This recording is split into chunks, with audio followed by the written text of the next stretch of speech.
ఇక్కడ చూపిస్తున్నాం కదా, ఇవి పెరుగు మిరపకాయలు అనమాట. పెరుగు మిరపకాయకి ఎంత బాగా అంటుకుంది చూడండి. వీటిని 4 days ఎండబెట్టి తర్వాత ఫ్రై చేసుకొని తింటే మామూలు పెరుగు మిరపకాయలు మజ్జిగ మిరపకాయలు కాకుండా ఇవి క్రిస్పీగా వస్తాయి. ప్రాసెస్ ఎలాగో చూద్దాము. బయట మంచిగా ఎండ వస్తుంది. మా ఇంట్లో పెద్ద సైజు మిరపకాయలు ఉన్నాయని చెప్పేసి నేను ఎక్కువగా ఇంట్లోనే పెరుగు తోడు పెడతాను. గేదె పాలే వేయించుకుంటాము. సో అవి తోడేసి పెరుగు పెట్టాను అనమాట. ఆ పెరుగులో కొద్దిగా వాము, పసుపు, కొంచెం ఉప్పు వేసి ఎక్కువ షేక్ చేయకుండా మరీ పిండిలా కాకుండా పలుకులుగానే పెరుగు ఉండాలి. ఆ పెరుగుని చీల్చుకున్న మిరపకాయల్లో వేసి నానబెట్టుకోవాలి. ముందు రోజు మధ్యాహ్నం అలా పెట్టేసుకున్నాం అనుకోండి, నెక్స్ట్ డే మార్నింగ్ తీయాలి. తీసేసరికి పెరుగు బాగా అంటుకొని ఉంటుంది. సో నేను చూపిస్తాను చూడండి నెక్స్ట్ డే మార్నింగ్ ఎలా ఉందో. ఇప్పుడు తీస్తుంటే ఓన్లీ పెరుగుతో మాత్రమే మిరపకాయలు వస్తున్నాయి.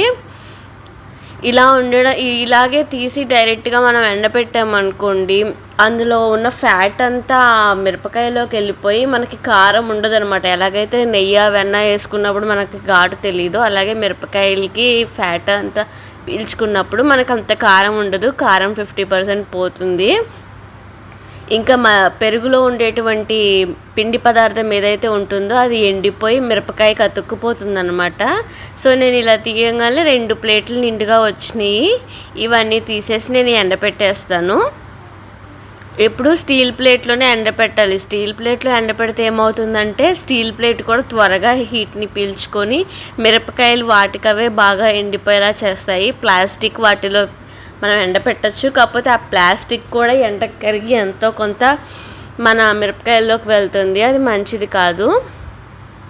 చూడండి ఫస్ట్ డే ఈవినింగ్కి ఇలాగ అయిపోయినాయి అనమాట. సో తీసుకొచ్చేసేసి వీటిని మళ్ళీ అదే బాక్స్లో పెరుగులో వేసేసాను. మళ్ళీ తయారు చేయకూడదు. నెక్స్ట్ డే కూడా సేమ్ అలాగే సాయంత్రం తీసుకొని మిరపకాయలన్నీ అందులో ముంచేసేసి క్లోజ్ చేసేసి మళ్ళీ నెక్స్ట్ డే మార్నింగ్ తీస్తాను.